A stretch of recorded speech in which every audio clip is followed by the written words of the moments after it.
नमस्कार, मैं डॉक्टर रिंकी कुशवाहा। आप सबका हमारे इस यूट्यूब मंच पे बहुत बहुत स्वागत, अभिनंदन है। आज हम लोग एक विशेष चर्चा करने जा रहे हैं जो कि संविधान पर आधारित है। तो आज हम लोग एक विशेष चर्चा के लिए उपस्थित हुए हैं। हाल ही में भारतीय संसद में संविधान पर विशेष रूप से चर्चा की गई है। उसमें बहुत सारी बातें ऐसी हुई हैं, लेकिन कुछ बिंदुओं पर चर्चा परिचर्चा करेंगे। तो हमारे बीच मिस्टर अमित जी उपस्थित हैं, जो कि जवाहरलाल नेहरू विश्वविद्यालय से रिसर्च स्कॉलर हैं और देश का सबसे बड़ा संस्थान है। तो अमित जी, आपसे मेरा पहला सवाल ये है कि पहली बार संविधान पर विशेष चर्चा हुई, देश में ऐसी परिस्थितियां क्यों बनी कि संविधान के ऊपर संसद में विशेष रूप से चर्चा करनी पड़ी? तो आप मुझे इसके बारे में बताएंगे कि आप क्या सोचते और समझते हैं। थैंक यू डॉक्टर रिंकी, ये मौका देने के लिए और ये सवाल उठाने के लिए। और आप जानती हैं कि 18वीं लोकसभा जब हुआ, यहाँ जो लोकसभा का चुनाव हुआ, उसी चुनाव के दौरान जो इंडिया अलायंस था, तो इंडिया अलायंस ने ये नारा दिया कि संविधान एक तरह से खतरे में है, उसका ये नारा था। और जो कास्ट सेंसस की बात उठी, रिजर्वेशन की बात उठी, कि जो अभी की सरकार है या जो जिस विचारधारा की सरकार है वो रिजर्वेशन पर हमला कर रही है, उसको ख़त्म करने का प्रयास कर रही है। इसमें सामाजिक न्याय की बात उठी और सारी बातें उठी।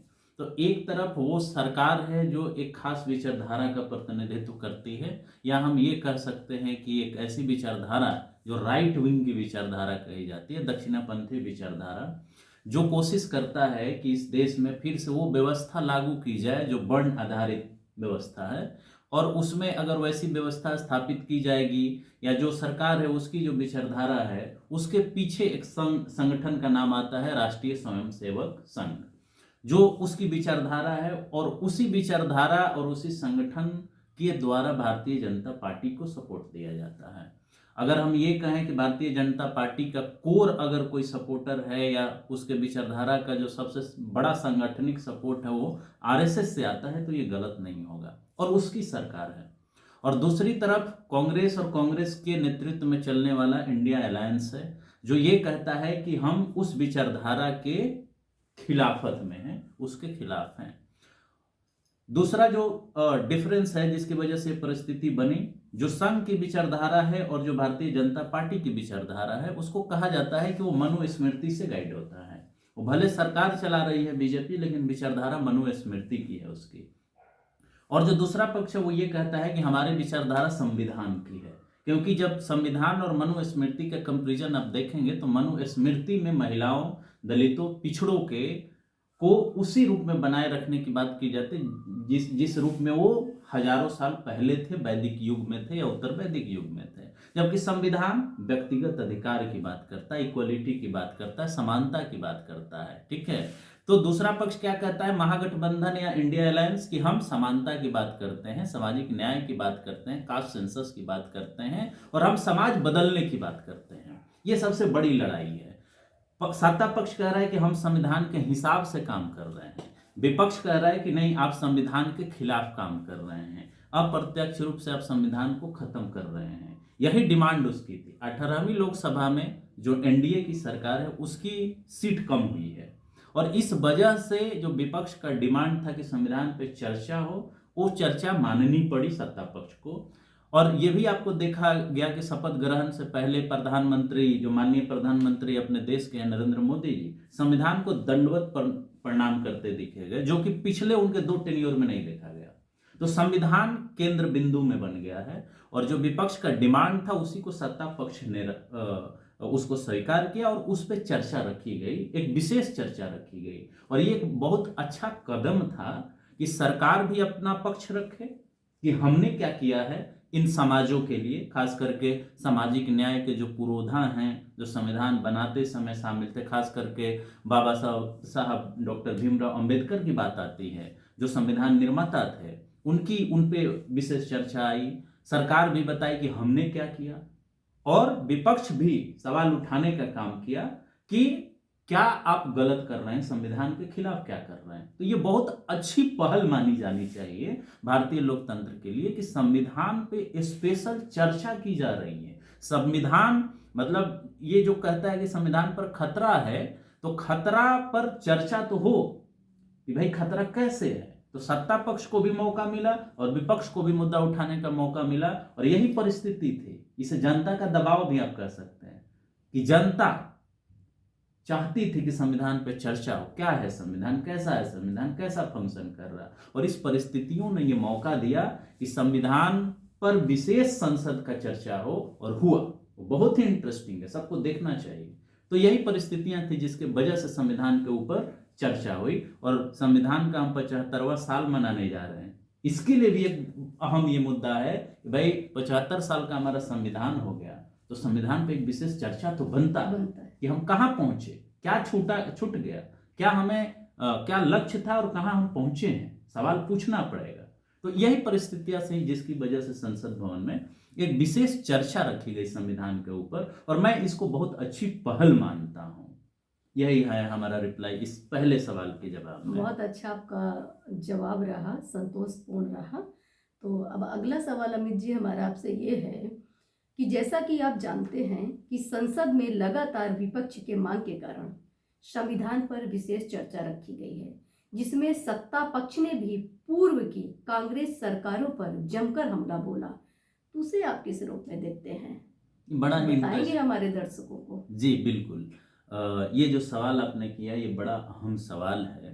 संविधान के भी परिप्रेक्ष्य में और बाकी परिस्थितियों के भी परिप्रेक्ष्य में आज आप कहें तो पिछले 10 सालों से या 11 सालों से माननीय प्रधानमंत्री नरेंद्र मोदी जी की सरकार है। लेकिन जब इतिहास उठा करके आप देखेंगी, हम 2-3 बातों को ही इसमें रखना चाहेंगे बड़े संक्षिप्त में। तो लगभग 55 साल के आसपास या 50-55 के आसपास लगभग कांग्रेस की सरकार रही है इस देश में। संविधान जब से लागू हुआ तभी से उनकी सरकारें थी।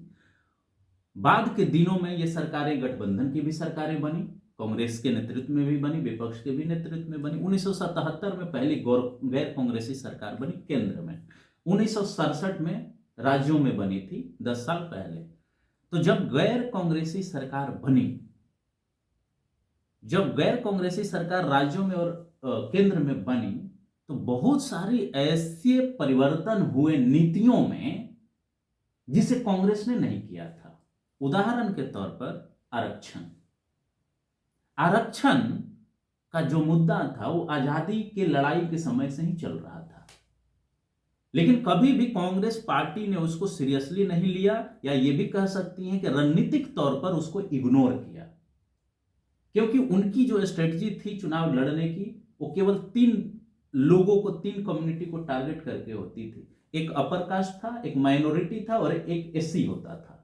इसी रणनीति के तहत उन्होंने डॉक्टर अंबेडकर को भी मतलब पॉलिटिक्स में पीछे रखने का काम किया। तो कहने का मतलब यह है कि जो मुद्दे हैं, सामाजिक न्याय का जो मुद्दा था, उसे कांग्रेस ने हमेशा इग्नोर किया। डॉक्टर अंबेडकर को हमेशा पॉलिटिकली, जैसे पूना पैक्ट का बात आता है, तो पूना पैक्ट में कांग्रेस बहुत हद तक उनको बदनाम भी की, उनको चुनाव में हरवाया भी। यही कांग्रेस है कि डॉक्टर अंबेडकर के खिलाफ बाबू जगजीवन राम को खड़ा किया ताकि उनका कद मत बढ़ जाए। गांधी का उनके साथ विरोध जग जाहिर है। ओबीसी को रिजर्वेशन न देना कांग्रेस का स्टैंड जग जाहिर है। जवाहरलाल नेहरू का लेटर, जीबी पंत का लेटर, काका कलेलकर आयोग की रिपोर्ट को दबाना, ये सारी चीजें अगर आप 55 साल शासन किए तो सामाजिक न्याय का सवाल पूछा जाएगा ना आपसे कि आपने क्या किया। डॉक्टर अंबेडकर को आप किस तरह से मिसट्रीट किए, किस तरह से उनके राजनीतिक हत्या करने का प्रयास किया गया। यही नहीं, बाबा साहब डॉक्टर भीमराव अंबेडकर को जो भारत रत्न देने की बात आई, वो कांग्रेस ने नहीं दिया, तो दूसरे सरकारों ने दिया। जो मंडल कमीशन का रिपोर्ट आया, उसको दशकों तक दबा के रखा गया। राजीव गांधी जो नेता प्रतिपक्ष थे, सबसे लंबा भाषण संसद में उन्होंने मंडल आयोग के खिलाफ दिया है, सबसे रिकॉर्ड है ये। काका कलेलकर आयोग का रिपोर्ट लोकसभा के वेबसाइट पर नहीं है, उस रिपोर्ट को दबा दिया गया। अब सोचिए कि काका कालेलकर आयोग की रिपोर्ट को अगर लागू किया गया होता तो आज ओबीसी का प्रतिनिधित्व कितना होता। सवाल यह है कि अगर कांग्रेस ने 55 साल शासन किया है तो जब संविधान पर चर्चा होगी तो उसका भी जवाब मांगा जाएगा ना। बिल्कुल। हमें बड़ा ताज्जुब होता है, हम सत्ता पक्ष को सपोर्ट नहीं कर रहे हैं, हमको इस बात का ताज्जुब होता है कि ठीक है, भारत सरकार के माननीय गृह मंत्री ने यह आरोप लगाया कि आपने डॉक्टर अंबेडकर या सामाजिक न्याय या आरक्षण के साथ हमेशा धोखा किया है। अगर कांग्रेस ने धोखा नहीं किया है, कांग्रेस ने अन्याय नहीं किया है, तो उसे पब्लिकली आके कहना चाहिए, डिफेंड करना चाहिए ना कि नहीं नहीं, आरक्षण नहीं अगर नेहरू ने लागू किया तो ये सही था। क्या कांग्रेसियों की हिम्मत है क्या ये कहने की हिम्मत है क्या कि डॉक्टर अंबेडकर को हमने नहीं हरवाया था? ये कहने की हिम्मत है क्या कि मंडल आयोग के खिलाफ हमने नहीं बोला था? ये कहने की हिम्मत है क्या कि कांग्रेस नेताओं ने आरक्षण के खिलाफ लगातार चीफ मिनिस्टर को लेटर लिखा था? अगर सही में उनके पास जवाब है इस 55 सालों का, हम ये नहीं कहते हैं कि कांग्रेस का योगदान नहीं है राष्ट्र के निर्माण में, लेकिन उस राष्ट्र के निर्माण में जो निर्माण हुआ, उस निर्माण में बाकी जो तबके हैं उनको आपने कितना न्याय दिया, उनका प्रतिनिधित्व कितना दिया। अगर संविधान पे चर्चा हो रही है तो आपका जो वैचारिक विरोधी है वो भी तो सवाल पूछेगा ना, और हम भी सवाल पूछेंगे कि भाई जो आपने स्टैंड लिया है अभी तक आरक्षण के खिलाफ में, उसको आप डिफेंड करिए। मतलब अगर जैसे आप ये कहती हैं कि हम आज संविधान उठा के कह रहे हैं हाथ में लेकर के कि हम बाबा साहब अंबेडकर के बहुत बड़े फैन हैं, हम संविधान की रक्षा करना चाहते हैं, लेकिन 55 साल में आपने क्या किया उसका हिसाब लेखा जोखा तो दीजिए हमको, और वो लेखा जोखा पब्लिकली दीजिए। या कांग्रेसी ये कह सकते हैं क्या कि जो हमने अन्याय इन वर्गों के साथ किया है वो सही था? आज हिम्मत है क्या वो कहने की?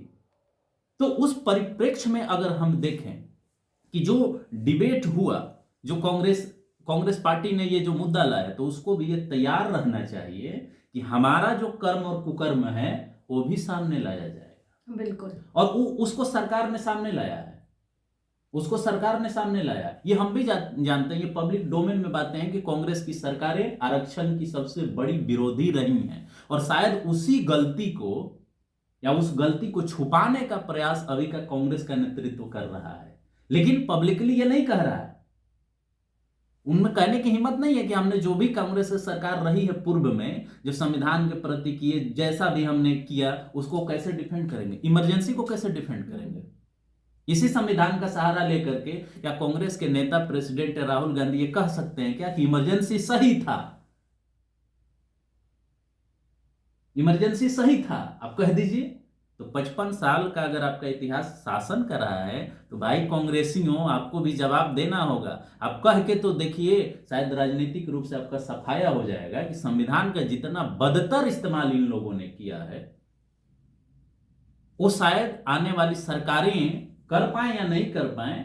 ऐसा मैं नहीं कह रहा हूं कि अभी की का सत्ताधारी दल जो है दूध का धुला हुआ है, ठीक है, उसकी वो विचारधारा ही है, लेकिन आपकी विचारधारा अगर आरएसएस और बीजेपी से अलग थी तो आपकी विचारधारा में सामाजिक न्याय गायब क्यों था? जो संविधान में न्याय की बात, राजनीतिक सामाजिक आर्थिक न्याय की बात कही गई है, वो गायब क्यों था? और आज आप एकाएक जग गए और संविधान के सबसे बड़े रक्षक बन गए। तो इस वजह से भी संविधान पे चर्चा जरूरी थी।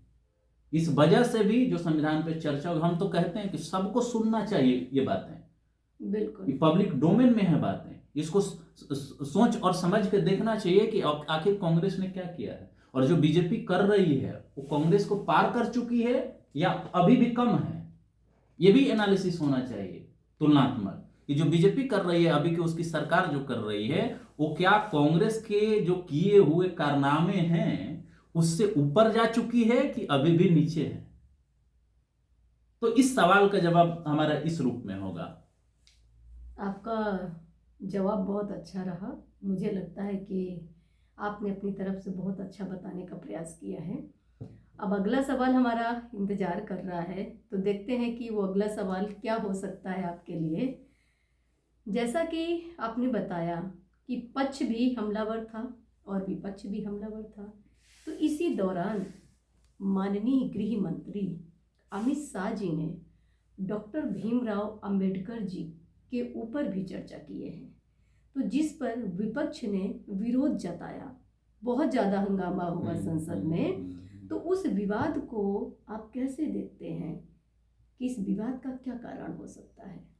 डॉक्टर रिंकी, जो ये सवाल है ये बहुत ही अहम सवाल है, हमारे डेमोक्रेसी के लिए भी, हमारे संविधान के लिए भी, और जो भी हमारे लक्ष्य हैं संविधान में, या जो भी हमारा देश का लक्ष्य है उसके लिए भी ये समझना बहुत ज़रूरी है। जब माननीय गृह मंत्री देश के भाषण दे रहे थे तो डॉक्टर भीमराव अंबेडकर की चर्चा हो रही थी और वो बता रहे थे कि कांग्रेस पार्टी ने हमेशा भीमराव अंबेडकर का इंसल्ट किया है, सामाजिक न्याय के साथ इंसल्ट किया है। पूरा भाषण हमने सुना है, वो चाहे माननीय प्रधानमंत्री का भाषण हो, चाहे माननीय गृह मंत्री का भाषण हो। मैं बार बार बोलता हूं कि वो भाषण देखना चाहिए।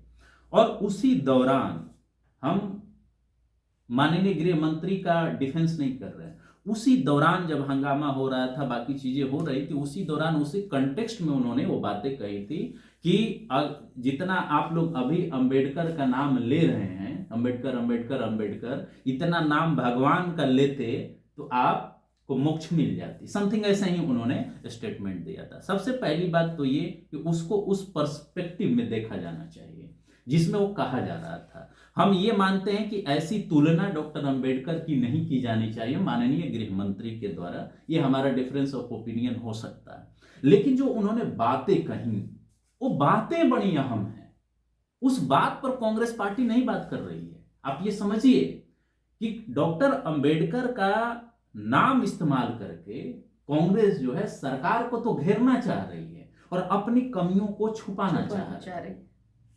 डॉक्टर अंबेडकर बहुत सारे लोगों के लिए भगवान तुल्य हैं, भगवान की तरह, क्योंकि उन्होंने जो संविधान बनाया, जो अधिकार दिए, वो अधिकार किसी धार्मिक ग्रंथ से नहीं आ सकता था। वो इस मॉडर्न जो आधुनिक संविधान है उसी से मिल सकता था। इसलिए लोग मानते हैं कि जो संविधान उन्होंने दिया है, जिस न्याय की बात उन्होंने की है, वो काबिले तारीफ है। हमें लगता है कि माननीय गृह मंत्री अमित शाह ने जानबूझकर ये बातें कही क्योंकि वो पॉलिटिशियन है, ताकि समाज में डॉक्टर अंबेडकर के ऊपर एक नई चर्चा और बहस शुरू हो, और उससे ये उसकी शुरुआत ये दिख रही है। दूसरी बात जो मैं ये कहना चाहता हूं कि चलिए ठीक है, ये स्टेटमेंट उन्होंने दे भी दिया, उनको माफी भी मांगना चाहिए, सारा डिमांड हो रहा है, हम उस पर नहीं जा रहे क्योंकि हमें उस परिप्रेक्ष्य में बात करना है जो वो मुद्दे उठा रहे थे। और कांग्रेस जो कर रही है, हमको ये लगता है कि वो अपनी जो संविधान के साथ जो उन्होंने अन्याय किया है, संवैधानिक जो प्रावधान है उनके साथ जो उनकी सरकारों ने पूर्व में अन्याय किया है, उसको छुपाने का इससे बेहतर व्यक्तित्व कोई नहीं हो सकता था जो कि डॉक्टर अंबेडकर हैं। कांग्रेस पार्टी ये बात क्यों नहीं वो कर रही है कि जब उन्होंने ये कहा कि कांग्रेस पार्टी की सरकारों ने बाबा साहब को भारत रत्न नहीं दिया, इसका जवाब कांग्रेस के पास नहीं है और वो नहीं दे रही है। जो सरकार ने माननीय अमित शाह ने जो मुद्दा उठाया कि कांग्रेस के सरकारों में दीक्षा भूमि में चाहे और जगहों पे जो उनका स्मारक बनना चाहिए, पार्लियामेंट में जो स्मारक बनना चाहिए, वो बीजेपी की सरकारों या एनडीए की सरकारों या गैर कांग्रेसी सरकारों के दौरान लगाया गया। ये कांग्रेस ने क्यों नहीं किया? बॉम्बे प्रेसिडेंसी में जब वो चुनाव लड़े थे तो कांग्रेस ने उनको हरवाया था, ये कांग्रेस ने क्यों किया? पूना पैक्ट में बाबा साहब डॉक्टर अंबेडकर को बदनाम किया गया कि वो देशद्रोही हैं। कांग्रेस के पत्रिकाओं ने, पेपरों ने उनके खिलाफ लगातार लिखा, कैंपेन चलाया कि ये ब्रिटिशर से मिला हुआ, ये देशद्रोही है। उसका जवाब है क्या कांग्रेस के पास? आरक्षण के खिलाफ जिस तरह से ये लोग काम करते हैं, ओबीसी आरक्षण का हमेशा इन लोगों ने विरोध किया, कुछ एक्सेप्शन छोड़ दीजिए कांग्रेस नेताओं का, तो इसका जवाब कांग्रेस के पास का। इसको ये भी बातें अमित शाह ने और माननीय प्रधानमंत्री ने बोला है ना, इसका जवाब कहीं मीडिया में आपने सुना क्या कांग्रेस नेताओं के द्वारा? नहीं सुना। उनके संगठन में सवाल उठाया गया कि कांग्रेस पार्टी एक फैमिली की बपौती है, वंशवाद।